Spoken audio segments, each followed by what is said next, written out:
Ryan and I are just finishing up our shift. It's 1999 and we both work as cooks at a local family restaurant. It's kind of late because it was rather busy tonight, and he's complaining because he has to get up and go to work at his other job tomorrow morning. He also works at Walmart. He doesn't really like it. He doesn't like working with the customers. He's not really a customer service guy, which is why he works with me in the restaurant, in the back of the restaurant. So I do what everybody does when somebody says they don't like something. I say, just leave. Quit your job. And he says, well, it's not that easy. I do need the income. Plus, they got good benefits. And what I came to find out is that he got a retirement account, something called a 401k that I hadn't heard of before. They put money into his 401k for him. He gets stock options, whatever that means. He gets to buy discounted stock, whatever that means. Something about mutual funds. You see, I don't know any of this stuff, but I'm fascinated by personal finance. I've been fascinated by the dollars and cents, but I'm not exactly sure what that stuff is. But I knew that I wanted that. Part of me wanted to go to work for Walmart because I wanted to be an investor. At least I think I did. I really wanted to learn more about this stuff. And here I am 21 years later, and I'm an investment expert. I'm a personal finance expert. Seems like I did go down that path, but not so fast. I didn't do it right away. I took my time. It took me 5 years, at least, maybe longer, before I started investing, before I started saving. What's going on there? I was so jealous of him for having investments, and it took me half of a decade to start doing that on my own. Well, it turns out change is hard, and it's due to something called ambivalence. Find out more right after this.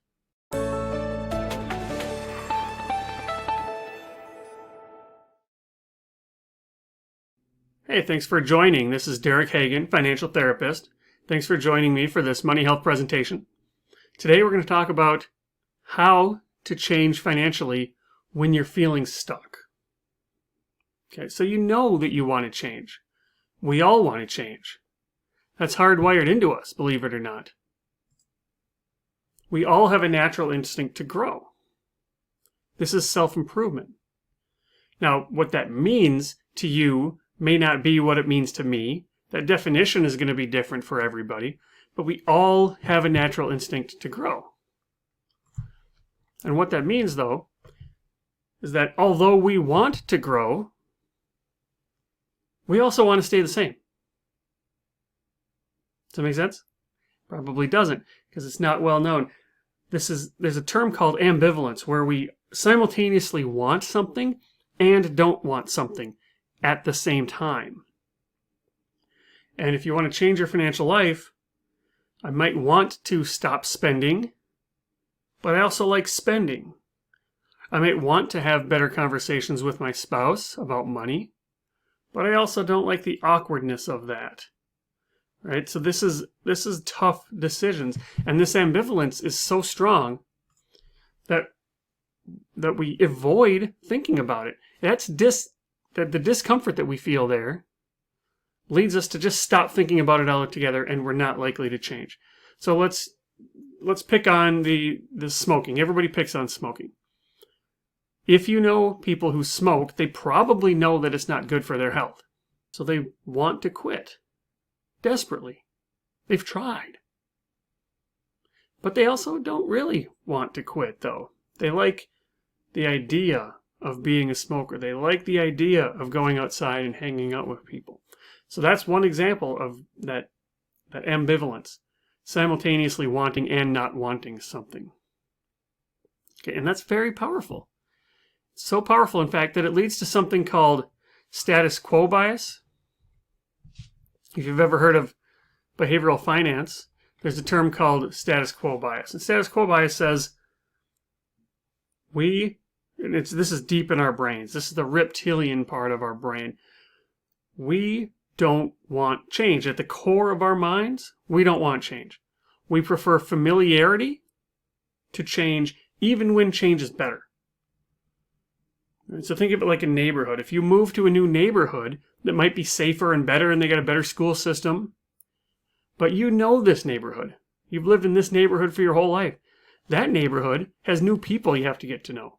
That neighborhood has new rules. That neighborhood is going to come with different routes to your favorite places. Your commute times are going to change. It's different. And so it's so strong, in fact, that we need 5 reasons to change for every reason to stay the same. So this is what this looks like. If you have 4 reasons to change, it's still going to tip the scales towards staying the same. It's not until you get that 5th that we can actually change, that tips the scale towards change. And the reason it doesn't work, the reason that this ambivalence is uncomfortable, the reason that it's hard to change is because most of our motivation is extrinsic. Motivation comes in 3 areas. Motivation can come from the rewards and punishments that we get. This is your B.F. Skinner stuff. And that might work. But I want to caution you about that too, because oftentimes the rewards and the punishments aren't aligned. So back to changing financially. Maybe I want to save more. By saving more today, the rewards for that come way in the future, along with the punishment for not saving. That's way in the future. The reward for not saving happens today. So there's a mismatch, and today is stronger than tomorrow in terms of immediate instant gratification. So we're not very good at delaying gratification because that means there's a mismatch between the reward and the punishment for our behavior. So one form of motivation doesn't really work well when we are playing the long game here. Now, alternatively, we can get our motivation from society, from culture, from others, from the situation that we're in. You might hear this called social pressure or peer pressure. And that might work as well, social shaming. But in both of those cases, let's go back to that picture. In both of those cases, this is extrinsic motivation. This is motivation from the outside. This is not coming from you. This is coming from something else. It's coming from the situation. It's coming from the rewards and punishments. And it might work, but anything will change us. If you've heard of relapsing, if you've heard of people going back to the old way of life, it's because they were motivated by extrinsic motivation, and anything will change you. Now, the opposite of that is intrinsic motivation. Intrinsic motivation means we're motivated from the inside out. We've got our own reasons to change. We want to do it. And if you think back in your life, you probably can think of times when you needed to make a change and you needed it. You had it to do it. It was in your gut. It was the fire burning inside you. And if you have intrinsic motivation, nothing can stop you. Very powerful. So the 3 ways that we're motivated, from the environment, from the punishments and the rewards, and from ourself is the one that really works. And part of the reason that we've struggled in the past is we've probably tried something before. Back to the smoking example. You might know smokers that have tried to quit before and they weren't successful. In the finance world, you might know people who have tried to start saving, who have tried to get a budget together. People who have tried to stop shopping too much and spending too much. People that have tried to have better communications about money. They've tried and they've failed. Part of the reason that might be is because it was too hard.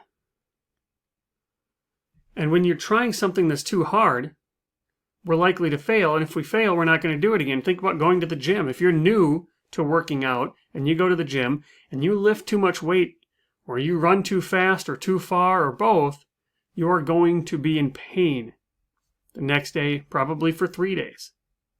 And then you're not likely to want to go back. You did something that was too hard. But if we use the gym metaphor again, you don't want to just go for a walk around the block and call it exercise because that's too easy. You're going to get bored with that. Our brain likes a challenge, but only if it's in that sweet spot. James Clear would call this the Goldilocks zone. If it's too easy, we get bored. If it's too hard, we fail. We need a challenge, but it needs to be at that point. That's going to be different for everybody. So we need a challenge, but not too much challenge. Another way to look at that is kind of like the bell curve. Over here, this is how hard it is. And this is our chance of implementing what we want to implement. And if it's down here, that's not very hard. And look at our low chance of success because we're going to be bored. And if we slide that lever all the way over here, that's very hard. And again, low chance of success because we're going to fail. So we want to be in the middle somewhere, up at the top for that chance of success. That's where we're going to find our most success. And one of the best pieces of advice is it's powerful to adopt a persona. And I know that sounds squishy and I know that sounds weird, but think about it. Let's go back to the smokers again. If you want to stop smoking and somebody offers you a cigarette, saying, no thank you, I'm trying to quit, is a lot different from saying, I'm not a smoker.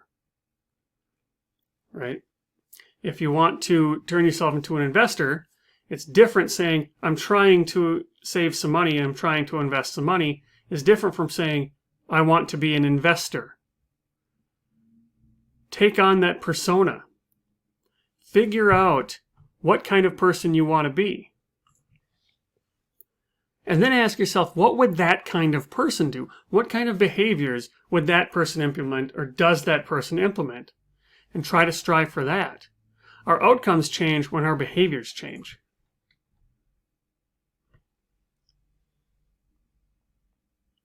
And we change our behaviors by being motivated to change. Remember that motivation needs to come from the inside. So in order to change, 3 things need to happen. 1, we have to know, or we have to believe that changing has to be done. We need to do it. It has to be important.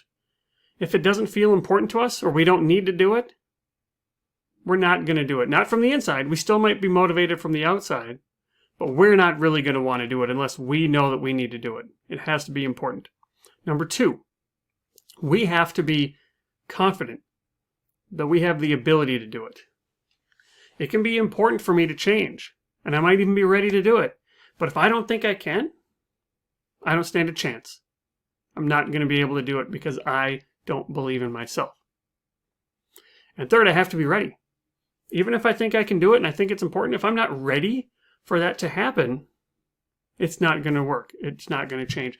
So these are the ingredients that make up that intrinsic motivation. So here's what I want you to do. Slide these levers. How important is it for you to make a change? And slide it up. 10 is the most important thing in the world. How ready are you to make a change? Slide it up. How confident are you that you can make that change? And slide it up. Once you have your answers, write down why you slid it so high. Why did you pick a 8 or a 7 instead of a 5 or a 4? Ask yourself why you slid it so high. That's where your motivation is. If you thought that it was a 6 in importance, why did you pick a 6 and not a 5? Right? What were those reasons that it's important that got you all the way up to a 6? If you're ready at an 8, why did you pick an 8 and not a 7? What are those reasons that you're ready to change? Same with confidence. Do that and you can start to look for your internal, your intrinsic motivation. Find that intrinsic motivation. Recognize, above all, that ambivalence is normal. If you're feeling ambivalence, if you're feeling 2 ways about something, it means that you know that change will help you. If you didn't have ambivalence, you wouldn't even be thinking about change. So embrace the ambivalence. Use these change meters to try to help give yourself intrinsic motivation. And try to personify the person that you want to be. What are your aspirations, and what would that person do? Do these things, and you're on your way to good money health.